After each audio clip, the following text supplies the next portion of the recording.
মৰমৰ ছাত্ৰ-ছাত্ৰী, আজি 2ৰ 23 নম্বৰ অংকটো কৰোঁ আহা। আমি আগত শিকি গ'লো জিলৈকে। যদি জিলৈকে তোমালোকে ভিডিঅ'সমূহ নাই চোৱা তেতিয়াহ'লে ভিডিঅ'সমূহ চাই ল'বা। কেনে পাইছা জনাবা। যদি কিবা উপকৃত হৈছোঁ যেন ভাবা তেতিয়াহ'লে বন্ধুবৰ্গলৈ শ্বেয়াৰ কৰি দিবা যাতে তেওঁলোকেও উপকৃত হয়, শিকিব পাৰে। মই তোমালোকক এই ধৰণে শিকাবলৈ প্ৰয়াস কৰিছোঁ।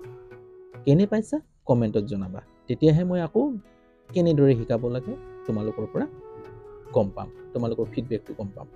আজিলৈ আহা আমি এইচটো কৰোঁ। অৰ্থাৎ অলপ গাঁৱলীয়া ষ্টাইলত হৈছে, গতিকে অলপ কঠিন হয় শিকাওঁতে, কাগজ কলম লিখোঁতে। সমাধান লিখিবা দেই। চোৱা, 13 গ্ৰাম 900 মিলিগ্ৰাম, 13 গ্ৰাম 900 মিলিগ্ৰামক মিলিগ্ৰামলৈ নিয়া। চোৱা এতিয়া 9 আমি প্ৰথমতে কি পাতিম, 13 গ্ৰাম পাতি দিছোঁ, 900 মিলিগ্ৰাম। আমি কি কৰিম এতিয়া, মিলিগ্ৰামত আছেই 900টো, গতিকে মিলিগ্ৰামকটো মিলিগ্ৰামত নিয়াৰ প্ৰয়োজন নাই, গতিকে এই 13 গ্ৰামক মিলিগ্ৰামলৈ নিয়াৰ প্ৰয়োজন আছে। 13টো কি হৈছে, 13 গ্ৰাম যোগ 900 মিলিগ্ৰাম। এতিয়া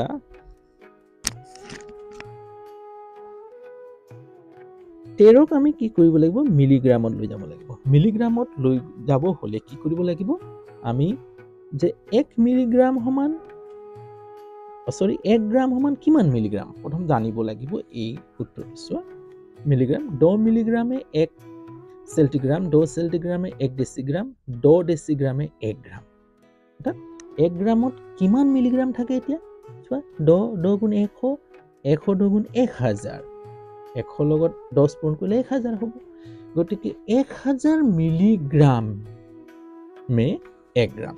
তেতিয়াহ'লে কিমানেৰে পূৰণ কৰিম ইয়াক, 1000ৰে পূৰণ কৰিম। তেতিয়া ই কিহত গুচি যাব, মি গ্ৰামলৈ গুচি যাব। যোগ 900 মি গ্ৰাম। যিহেতু লিখিবলৈ নাপাহৰিবা, যদি এনেকৈ লিখি দিলে তোমালোকৰ অংক কৰাত অসুবিধা নহয়। 1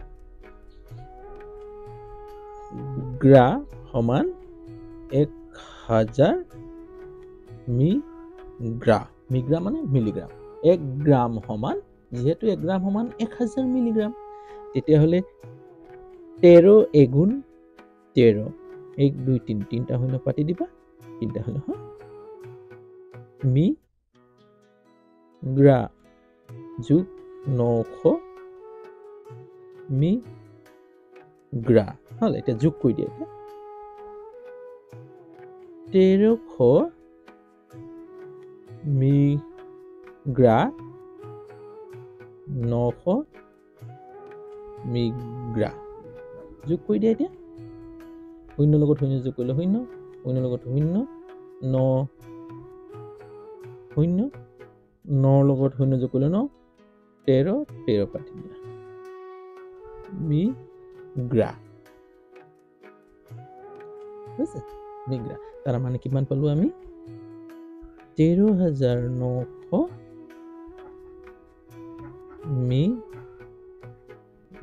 মিলিগ্ৰাম হ'ল। আমি কি কৰিলো, অংকটোত কি কৰিলো চোৱা, আমি এই গ্ৰামক মিলিগ্ৰামলৈ লৈ গ'লো, কাৰণ মিলিগ্ৰামত আছে, তাক আকৌ মিলিগ্ৰামলৈ নিয়াৰ প্ৰয়োজনেই নাই, কাৰণ মিলিগ্ৰামলৈ লৈ যাব কৈছিল অংকটো। তেতিয়া আমি গ্ৰামক কি কৰিলো, মিলিগ্ৰামলৈ লৈ গ'লো। 1000 ক'ৰ পৰা আহিল, এই 13 গ্ৰামক মিলিগ্ৰামলৈ লৈ যাবলৈ হ'লে মানে 1000ৰে পূৰণ কৰিব লাগিব। কিয় কৰিব লাগিব, 1 গ্ৰাম সমান 1000 মিলিগ্ৰাম, গতিকে পূৰণ কৰি দিলো। 13 এগুণ 13, 3টা শূন্য 3টা শূন্য, অৰ্থাৎ 13,000 মিলিগ্ৰাম। 13 গ্ৰামত 13,000 মিলিগ্ৰাম থাকিব হ'ল। যোগ কৰি দিলো, তেতিয়াহ'লে 13,900 মিলিগ্ৰাম উত্তৰটো পালো। যদি বুজি পাইছা তেতিয়াহ'লে লাইক এটা কৰিবলৈ নাপাহৰিবা, যিমান পাৰা বন্ধুবৰ্গলৈ শ্বেয়াৰ কৰিবা। যদি এই চেনেলৰ জৰিয়তে কিবা উপকৃত হৈছোঁ যেন ভাবা, শিকিবলৈ পাৰিছোঁ বুলি ভাবা, তেতিয়াহ'লে চেনেলটো ছাবস্ক্ৰাইব কৰি ল'বা, বেল আইকনটো টিপি দিবা, যাতে সময়মতে নটিফিকেশ্যন পাই থাকা। আগলৈ এই ধৰণৰ ভিডিঅ'সমূহ তোমালোকলৈ দি যাম। তাৰ আশাৰে আজিলৈ ইয়াতে ৰাখোঁ। বাই।